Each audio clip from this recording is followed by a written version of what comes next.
हिशोबाने ठेवत रस्त्याच्या भेकडांचा आणि वाघ एकला राजा बाकी खेळ माकडांचा छत्रपती शिवाजी महाराज की स्वागत होत आहे. रोशन कंद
महाविकास आघाडीचा इंडिया गठबंधन आघाडीचा धन्यवाद.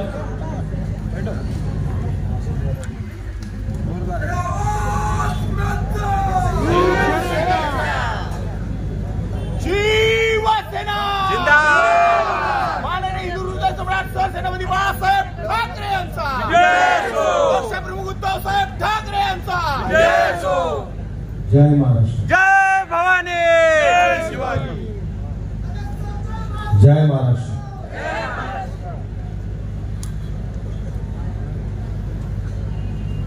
भांडूप हे माझं माहेर घर. कोण आला रे कोण आला? शिवसेना जिंदाबाद. कोण आला रे कोण आला? शिवसेना जिंदाबाद. याच भांडूपने मला एक नाव दिलं, एक सत्ता दिली. या भांडूप मधूनच माझा राजकीय प्रवास सुरू झाला. आणि भांडूप नंतर मी विद्रोहीला 2 वेळा आमदार झालो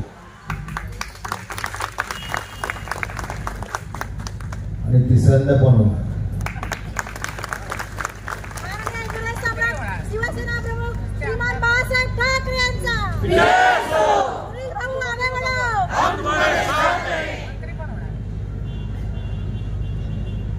15 वर्ष मी भांडूप मध्ये रोज येत जा कामानिमित्त येत असतो. जो पहिला भांडूप मधून लढतो तर भांडूप मध्ये राहतो तो आमदार किंवा खासदार बनतोच. संजय पाटील खासदार होणार ही काय करण्यावरची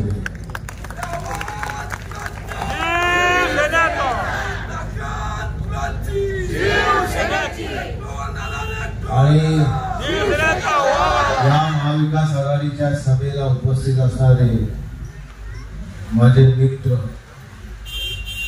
गुरुसिंग कीर खूप चांगलं बोलतो आणि माझा राष्ट्रवादी म्हणून नव्हे तर एक माझा चांगला मित्र म्हणून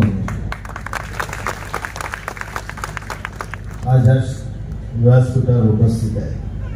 बरेच लोक काँग्रेस राष्ट्रवादीचे माझ्या अगोदर येऊन गेले. आता कम्युनिस्ट पार्टीचे बागुल आहेत, आमचे गाडवे आहेत, आमच्या युवा प्रमुख रेडकरताई आहेत, आमचे सर्वच पदाधिकारी आहेत, आमच्या बरेताई आहेत, उमेश आहेत, माझे मित्र सुरेश शिंदे आहेत आज ना ताई आहेत. परंतु त्यापेक्षा सुद्धा हे आपल्या माझ्या समोर ते बसलेले आहेत. करोडो रुपये देऊन सुद्धा न फुटणारे निष्ठावंत उद्धव बाळासाहेब ठाकरे यांचे शिवसैनिक इकडे उपस्थित आहे. शिवसेनेचा आवाज कुणाचा? शिवसेनेचा ताकद कुणाची? शिवसेनेची आवाज कुणाचा? शिवसेनेचा. शिवसेना 40 आमदार, 12-13 खासदार, राष्ट्रवादीची शरद पवारांचे सुद्धा 40 आमदार घेऊन भारतीय जनता पार्टीने आपल्यामध्ये फूट पाडली. भारतीय जनता पार्टीने शिवसेनेमध्ये फूट नाही पाडली, भारतीय जनता पार्टीने राष्ट्रवादीमध्ये फूट पाडली, भारतीय जनता पार्टीने घराघरामध्ये फूट पाडली, पवार साहेबांच्या घरात फूट पाडली आणि जेवढे त्यांनी खासदार उभे केले त्या प्रत्येक घरामध्ये त्यांनी फूट पाडली. आणि फूट पाडण्याचं काम जर हे कोण करत असेल तर ती भारतीय जनता पार्टी करत असेल. मी तुम्हाला फक्त 1-2 उदाहरणं देणार आहे.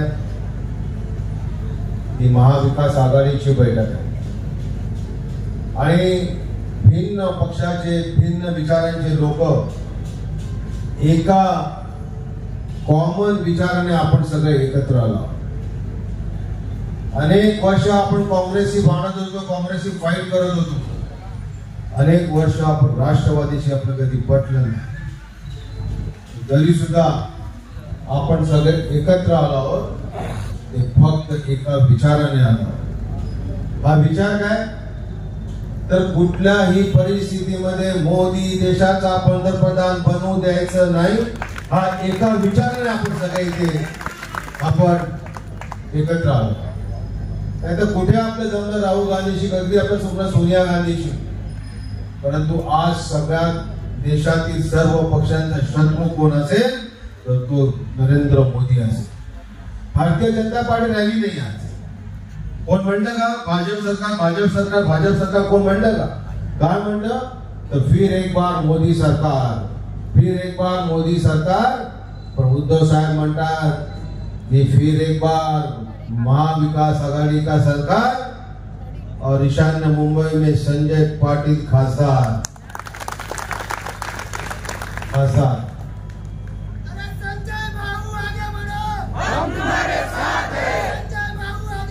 ज्यांनी ज्यांनी आपल्या शिवसेनेमध्ये फूट पाडली, ज्यांनी आपला पक्ष फोडला, त्यासाठी तुम्हाला मी एक उदाहरण देतो.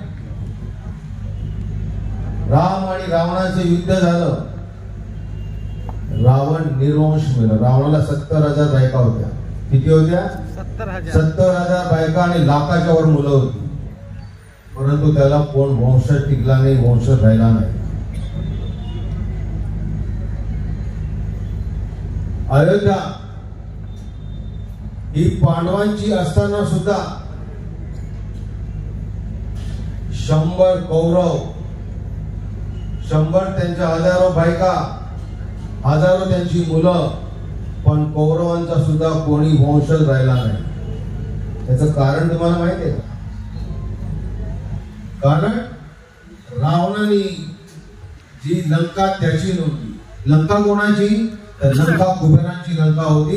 ती लंका जबरदस्तीने, ताकदीने आणि आपल्या शक्तीच्या जोरावर त्यांनी लंका ताब्यात घेतली आणि कुबेरांना बाहेर फेकून दिलं. पांडवांची सत्ता असताना सुद्धा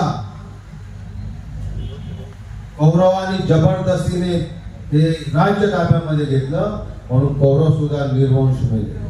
पण आज सुद्धा शिवसेना प्रमुख बाळासाहेब ठाकरेंची शिवसेना, उद्धव बाळासाहेब ठाकरेंची शिवसेना कोणीतरी जबरदस्तीने घेण्याचा प्रयत्न करत आहे. त्यांचा सुद्धा रावण आणि कौरव झाल्याशिवाय राहणार नाही, हे लक्षात तरी ठेवलं पाहिजे.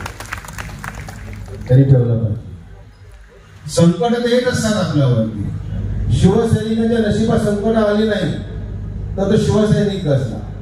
आणि संकट ज्यांच्या नशिबामध्ये येतात त्यांना संकट पेलण्याची हिंमत आणि ताकद असते. त्यांच्या नशिबातच संकट येतात आणि म्हणून उद्धव बाळासाहेब ठाकरे आणि शिवसैनिकांच्या नशिबाची संकट आली. ही संकट पार करून करून ही संकटावरती मात करून परत एकदा या महाराष्ट्रावरती शिवसेनेचा भगवा फडकल्याशिवाय राहणार नाही. कारण आमच्या शिवसैनिकाला संकटाची सामना करण्याची हिंमत आणि ताकद आमच्या शिवसैनिकांमध्ये आहे. आणि म्हणून मी तुम्हाला खात्रीने सांगतो येणारा काळ हा आपल्या शिवसेनेचा आहे. येणारा काळ आपल्या शिवसेनेचा आहे. तुमच्या पेपरमध्ये काही येऊ, पेपरमध्ये मुंबईमध्ये एकही सीट नाही, महाराष्ट्रात फक्त 9 सीट. पण एक लक्षात ठेवा, हा मीडिया कोणाचा आहे? एकही मीडियाला मालक प्रायव्हेट नाही. जेवढे हे चॅनलवाले आहेत सर्व चॅनल अंबानी अडाणीच्या मालकीचे आहेत. आणि म्हणून आता एक नवीन चॅनल सुरू होते, NDTV मराठी. 20 मे पर्यंत फक्त महाराष्ट्रामध्ये भारतीय जनता पार्टीची बाजू मांडण्यासाठी एक नवीन चॅनल मुंबईमध्ये येते, त्याचं नाव NDTV आहे. हे लवकरच सुरू होईल आणि ते संपूर्णपणे भाजपकडे प्रचार करणार. म्हणून हे आकडे जे येत आहेत त्या आकड्यांवरती कोणी विश्वास ठेवू नका. हे आकडे फसवेगिरीचे आहेत, खोटे आहेत आणि त्यामुळे हे तुम्हाला कुठेतरी चलबिचल करण्यासाठी हे आकडे पाठवले. पण एक तुम्हाला खात्रीने सांगतो, कोणी किती आकडे लावावेत, परंतु उद्धव बाळासाहेब ठाकरेंची गॅरंटी आहे की या महाराष्ट्रामध्ये 32 ते 35 खासदार महाविकास आघाडीचे जिंकून येतील. अशा प्रकारचं वातावरण संपूर्ण महाराष्ट्रामध्ये आहे. आणि तुम्हाला खात्रीने सांगेन या 35-32 मध्ये आपला संजय पाटील नंबर 1 खासदार असेल, याची खात्री तुम्हाला मी देतो, खात्रीने देतो. आज भारतीय जनता पार्टीमध्ये सुद्धा खूप चलबिचल चालू आहे. मीर कोटेच्या कुठेही आपल्याला फाईट देऊ शकत नाही. कारण या विषयांना मुंबईमध्ये 7.5 मराठी आहे, 7.5 लाख मराठी आहे. किती आहे? 7.5 लाख मराठी. आणि म्हणून आपल्याला एक संधी मिळालेली आहे. आपल्याला काय संधी मिळाली आहे की आतापर्यंत गेल्या अनेक वर्ष आपण परप्रांतीयाला निवडून देतोय. ज्या परप्रांतीयाला निवडून देतो, ज्यांनी ही मुंबईतून जेवढे मोठे प्रकल्प आले, मोठ्या जे उद्योग आले, हे सगळे उद्योग गुजरातला पळवून नेलेले. आज त्यांचा खासदार गुजराती, मुलुंडचा आमदार गुजराती, घाटकोपरचा आमदार गुजराती. पण आज तुम्हाला एक मराठी खासदार जिंकून देण्याची संधी आपल्याला मिळाली आहे. या संधीचं सोनं केल्याशिवाय आपण राहू नका, ही माझी आपल्या सगळ्यांना विनंती, आपल्याला विनंती. मला खात्री आहे की यांनी किती जरी काही केलं, किती जरी पैसे वाटले, किती जरी काही लफडी केली, तुम्हाला प्रत्येकाला, प्रत्येक कार्यकर्त्यांना मागे काही ना काहीतरी लावलं जाईल. तुमच्या मागे कुठेतरी पोलीस स्टेशनच्या हसेरीला लावला जाईल. पण तरी तुम्ही घाबरू नका, कारण आपण बाळासाहेब ठाकरे यांचे शिवसैनिक आहोत. बाळासाहेब ठाकरे यांचे शिवसैनिक आहोत. आणि ज्यावेळी तुम्हाला असं वाटेल की हे आम्हाला त्रास देतात, आम्हाला प्रचंड हे करतात, त्यावेळी समोर फक्त संजय राऊत साहेबांचा चेहरा घेऊन यायचा की हा माणूस भारतीय जनता पुढे गुडघे टेकले नाही, वाकला नाही, झुकला नाही, तुरुंगात जाणं पत्करलं. पण या भारतीय जनता पार्टी, मोदी, अमित शाह पुढे गुडघे टेकले नाही. त्यांना समोर आणायचं आणि आपण त्रास सहन करायचा, परंतु कुठेही गुडघे टेकायचे नाही. आपलं 20 मे पर्यंत आपली पूर्ण ताकद, आपली पूर्ण शक्ती संजय पाटलांच्या मागे लावून संजय पाटलांना खासदार म्हणून आपल्याला दिल्लीला पाठवायचंय. या निश्चयाने, या विश्वासाने आपण सगळ्यांनी 20 मे पर्यंत कामाला लागून संजय पाटलांना जास्तीत जास्त मताने आपल्याला जिंकून द्यायचं. मी आपल्याला